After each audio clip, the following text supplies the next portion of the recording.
Hey guys, got Level here, and as you all know by now, I don't have the best internet in the world, but I still live stream and I still upload content to YouTube.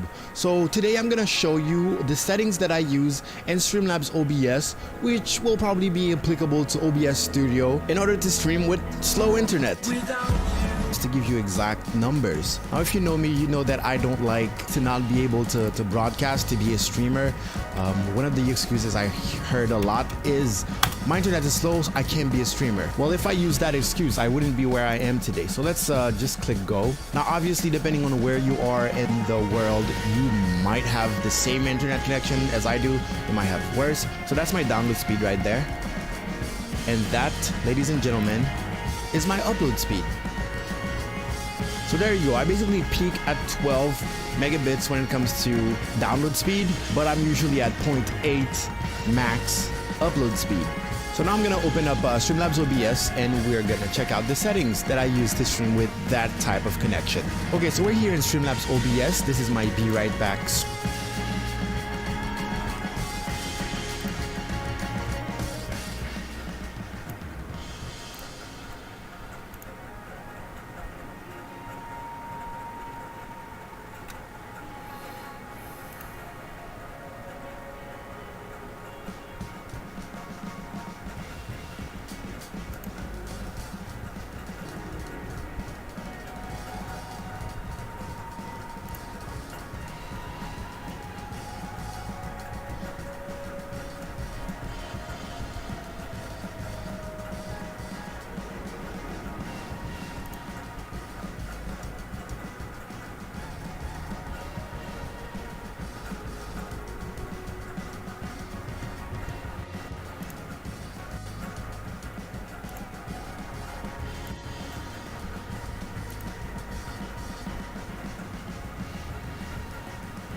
Screen, and I'm gonna go to settings up here. It's the little cogwheel thing.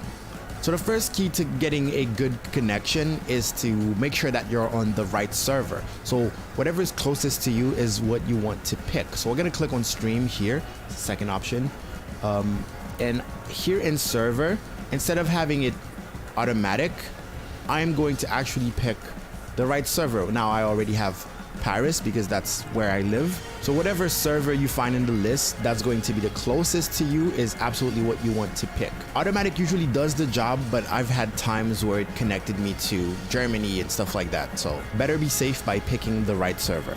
So now we're going to click on output. For the output mode, you want to be in advanced, so get all the options. For encoder, I'm actually going to put software times 264. It's basically the best encoder. We're going to keep those boxes unchecked. For the bitrate control, you need to choose a CBR. CBR is constant bitrate as opposed to variable bitrate, and it's basically going to keep your bitrate from going all over the place. Now for the bitrate, there are multiple ways to calculate it. Usually people tell you to find your peak upload speed and then multiply that by 1,000. For us, as you saw, it was 0.8 megabits second, so we would have a bitrate of 800 here. But to be on the safe side, I usually keep it between 500 and 700. So use custom buffer size. We're gonna check that, and that's basically something else that people calculate with the maximum upload speed that you can get. In our case, it is 800. You also multiply by 1,000, so it's 800. Keyframe interval, we're gonna keep that at 0 because that makes it automatic. And now for CPU usage preset, it really depends on your CPU, but usually the sweet spot is on fast, no matter what CPU you have.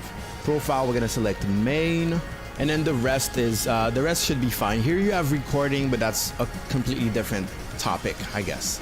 So now we're gonna go to video. Okay, base canvas resolution is the size of your monitor, the way you see stuff on your computer. Mine is a full HD, so that's 1080p, basically 1920 by 1080. And the output scaled resolution is what you're gonna be streaming at. So you don't want that to be 1080p because, well, you have slow internet, so you can't stream at 1080p, otherwise you will drop frames like crazy. What is usually recommended if you have less than 1 megabit second upload speed is to stream at 480p. Basically, it's gonna be 852 by 480. I got away by streaming at 540, but I've been recently dropping frames, so I'm gonna go back to 480. For the downscale filter,